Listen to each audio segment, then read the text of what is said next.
এ কিছু বাজারে গেছে, বাজারে যায় ছুরি কিনে আনছে, বাজারে যায় ছুরি কিনে আনি, ওই ছুরি আবার দাঁড়াইছে, দাঁড়া কিচ্ছে তার বেডের নিচে বালিশের নিচে তুই এসে এরপরে ধরেন না আসর নামাজের পরে দি যাই সিসি ক্যামেরার লাইন ওই রুমের মধ্যে একটা সিসি ক্যামেরা আছে, ওই রুমে সিসি ক্যামেরা তার হে কাটে দিছে। ঘটনাস্থলে ধরেন না ঘটনা হয়েছে রাত 2:30 বাজে ঘটনাটা হয়েছিল। আমাদেরকে মাদ্রাসার পক্ষ থেকে আমাদেরকে ভোর 6টা বাজে আমাদেরকে ফোন দিছিল। ফোন দিয়ে কইছিল যে কি নাজিমের গার্জিয়ান অভিভাবক যারা ছিল তাদেরকে নিয়ে আসবার লেগে।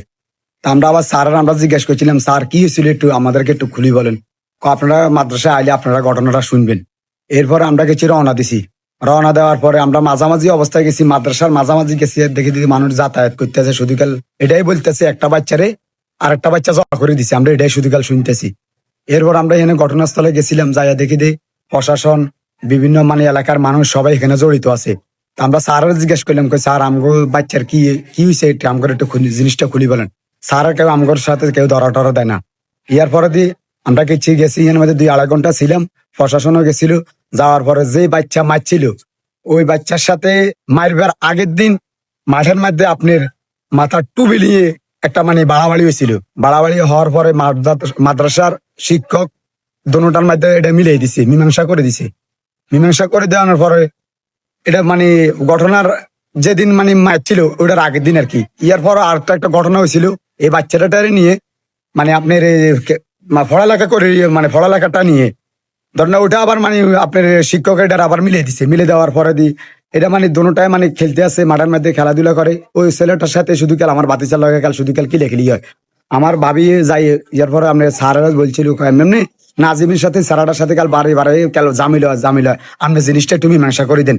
ইয়ার পরে স্যারা ধরে নাজিমের আর ওনার ধরে মীমাংসা করে দিছে। মীমাংসা করে দেওয়ার পরে দি এই স্যারা কিচ্ছে যেদিন আপনার টুবি নিয়ে ফাড়াফাড়ি হয়েছিল ওই দিন দুপুরে আপনার প্রায় বিকেলে নাকি দুপুরে একটা লাঞ্চের সময় দিয়ে করে এ কিচ্ছে বাজারে গেছে, বাজারে যায় ছুরি কিনে আনছে, বাজারে যায় ছুরি কিনে আনি, ওই ছুরি আবার দাঁড়াইছে, দাঁড়া কিচ্ছে তার বেডের নিচে বালিশের নিচে তুই এসে এরপরে ধরেন না আসর নামাজের পরে দি যাই সিসি ক্যামেরার লাইন ওই রুমের মধ্যে একটা সিসি ক্যামেরা আছে, ওই রুমে সিসি ক্যামেরা তার হে কাটে দিছে।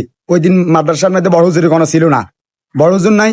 এই জিনিসটা এমন বলে ফলান করছে যেন এটা কেন দৈত্য সুইতে কেউ যেন না লাগুর হয়। এর পরে ধরেন না এরা তো ঘুমেছে প্রায় রাতে 10:30 11টার দিকে ঘুমিয়ে গেছে। ঘুমে যাওয়ার পরে দি আমার বাতি যাও ঘুমেছি, যার যেমন ঘুমে টুমে গেছে। আবার এরা ফজরের টাইমে উঠে। এখন প্রায় রাতে 2:30 বাজে আমার বাতিজা হুজুর হুজুর হুজুর কই 3 ডাক দিছে, ফাঁসা আর একটা হুজুর ঘুমে রয়েছে। ইয়ার হুজুর উঠছে, হুজুর উঠে দেখতে নাজিমের যে সিট এই সিটের মধ্যে নাজিমের নাই। নাজিমে আরেক জায়গার মধ্যে অবস্থা গলার মধ্যে পৌঁছ দিছে দেন, আরেক জায়গার মধ্যে যায় নাজিমে কাইতে হয়ে পড়ে রয়েছে। আর যে সারা করছে এই সারা আস্তে শোয়ার ভাঙ ধরি যাই হে যায় সিটের মধ্যে হয়ে রয়েছে। কথা বলছি না। এখন আমরা ঘটনাস্থলের মধ্যে এটাই আমাদের আবেদন, আমরা এই জিনিসটা আপনার কাছে মাননীয় স্পিকার সরকারের কাছে আমরা এটাই বলতে চাই দেন, আমাদের বাতিজার আমরা বাংলাদেশের সরকারের কাছে পুলিশ প্রশাসনের কাছে আমরা এটা সুস্থ বিচার চাই। এটা আপনার কাছে অনুরোধ এটাই রইল। আসসালামু আলাইকুম রহমতুল্লাহ বারাকাতুহু।